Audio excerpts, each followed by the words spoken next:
Assalamualaikum warahmatullahi wabarakatuh. Untuk Bapak Ibu dosen yang terhormat di tempat, perkenalkan nama saya Muhammad Gozali Aurandia. Saya di sini sebagai mahasiswa Prodi Teknologi Informasi dengan NIM 1303184105 dalam rangka pengerjaan tugas UTS untuk mata kuliah Interaksi Manusia dan Komputer.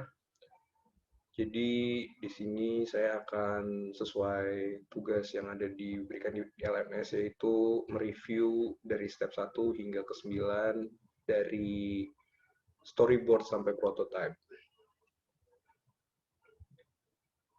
Pertama di sini ada covernya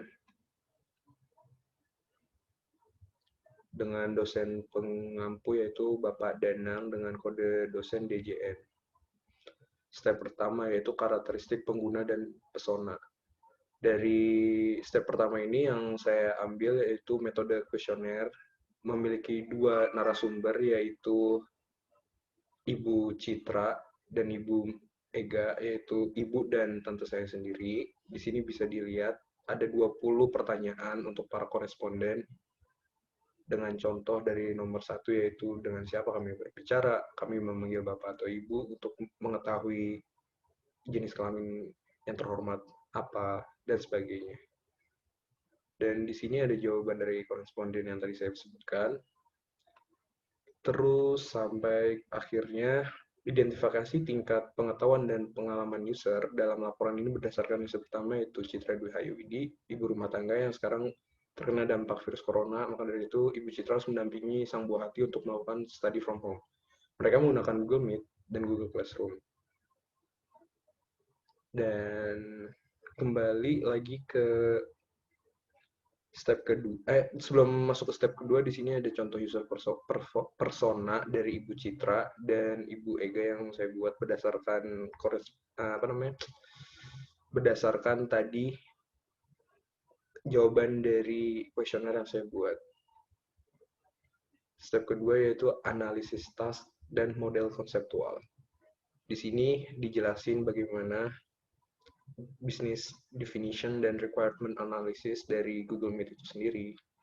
Terus ada basic business functions, dan ada mental model partisipan.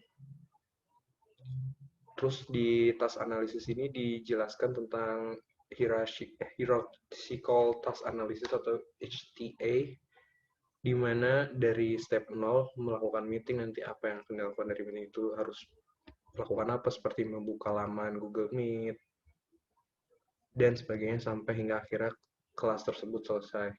Kemudian ada konseptual model, yaitu secara singkat bagaimana pelaksanaan aktivitas di Google Meet itu terjadi dari yang pertama membuka website Google Meet hingga finish close window atau logout.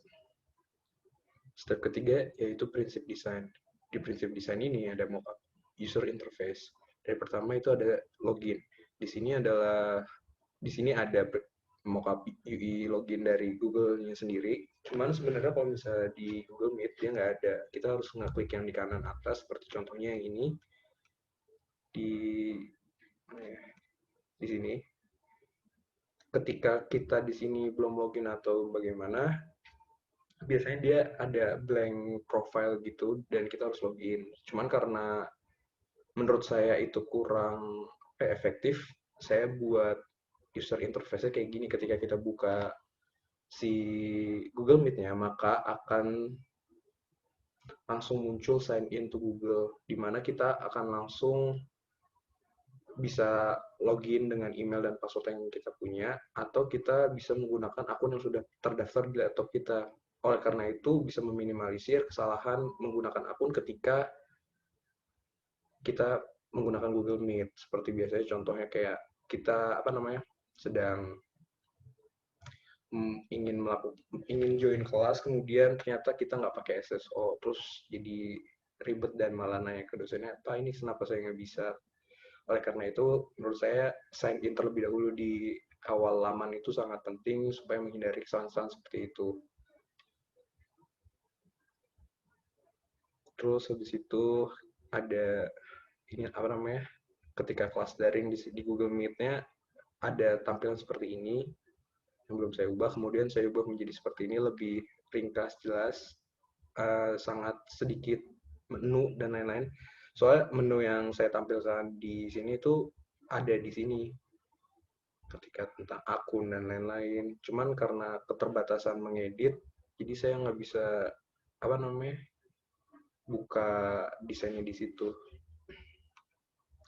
Dan di sini ada lagi yang pas ketika kita sudah join ke Google Meet tersebut, di sini terlihat yang di gambar pertama yaitu tampilan dari Google Meet itu sendiri, dan yang kedua di sini tampilan yang saya buat.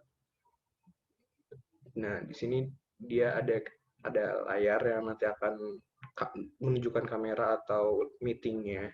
Di sini turn on kamera, turn off mic atau turn on mic. Terus yang berbeda tuh di sini ada notes. Jadi ketika kita ada pesan penting dari dosen atau dari pertanyaan dari teman untuk kita ketika kita melakukan presentasi, kita bisa langsung ketik di sini tanpa harus menggunakan aplikasi lainnya. Sehingga lebih efisien dalam waktu. Terus dalam step 4, menu sistem dan navigasi. Di sini menjelaskan tentang menu hierarki. Ini dari untuk para siswa ketika mereka menggunakan Google Meet dari awal hingga akhir, seperti dari pertama login, terus dari login terus itu kita login menggunakan Google apa, terus sampai hingga akhirnya logout, kita bisa stay login or logout. Terus ada sistem navigasi. Sistem navigasi yang ada di Google Meet ini menurut saya sangat mudah untuk dipahami. Maka dari itu mungkin tidak terlalu banyak yang harus dibahas. Dan perbedaannya antara sistem navigasi di Google Meet yang sekarang dan desain saya itu sangat berbeda, sangat jauh, karena di sini tampil dengan lebih kompleks, sedangkan saya sangat simple dengan menggunakan metode one click di sini. Jadi nanti kelihatan kita menggunakan akun apa, kita mau feedback, kita mau ada troubleshooting atau tanya-menanya tentang Google Meet itu sendiri. Dan ada dua ini, sehingga jadi kalau misalnya ketika orang tua atau yang benar-benar awam tentang teknologi, mereka akan mudah menggunakannya karena tidak terlalu banyak opsi yang ada di layar itu sendiri. Terus step 5, tipe Windows. Karena kita menggunakannya di website, oleh karena itu tidak ada tipe Windows yang pemilihan Windows yang tepat untuk ini, karena full Windows-nya dari apa namanya Google Chrome atau aplikasi internet tersebut. Nah, step ke-6 ini penentuan perangkat device. Pemilihan perangkat device ini tentu penting karena ketika kita ingin menggerakkan mouse tidak mungkin kita menggunakan keyboard. Oleh karena itu, di sini udah dituliskan input device itu ada 3 macam, yaitu mouse, keyboard, dan kamera. Terus untuk output device ya, ada monitor yang mengoutputkan gambar ketika meeting sedang berlanjut.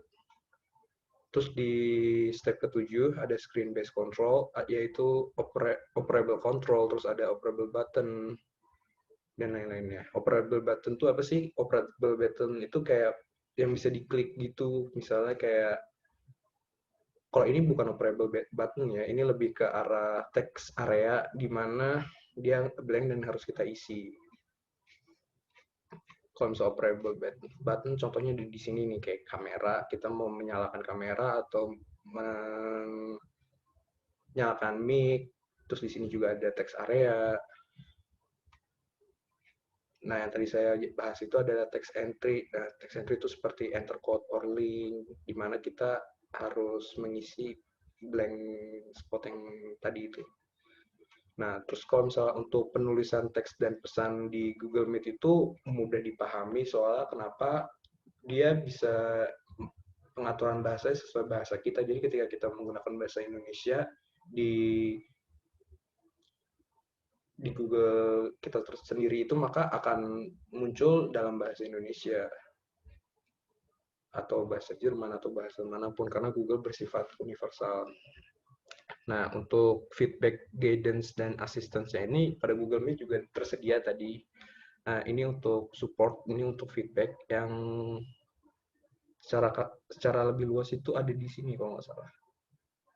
Nah, di sini. Jadi pada laman awal Google Meet tersebut.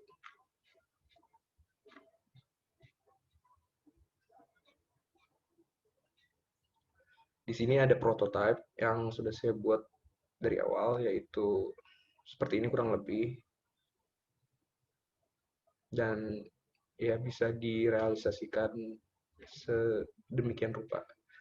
Di sini ada storyboard, di mana ketika adik saya sendiri itu waktu itu habis libur panjang, dia masuk sekolah, dia kira dia harus sekolah ke offline, kemudian dia udah siap-siap, terus nanya ke ibu kalau misalnya apakah dia bakal dianterin atau enggak, terus akhirnya ternyata sekolahnya online, tapi ada kendala ketika mereka masuk ke Google Meet itu karena tidak ada sign in di laman awal, mereka menggunakan akun dari bapak saya sendiri. Mungkin presentasi yang bisa saya presentasikan segitu saja. Apabila ada kurang dan kesalahan kata, saya mohon maaf sebesar-besarnya. Kalau seperti itu, saya berterima kasih lagi kepada Bapak Danang untuk segala materi yang sudah dijelaskan di LMS dan pertemuan-pertemuan sinkron kemarin. Sekian dari saya, Muhammad Ghazali Oranggia. Assalamualaikum warahmatullahi wabarakatuh.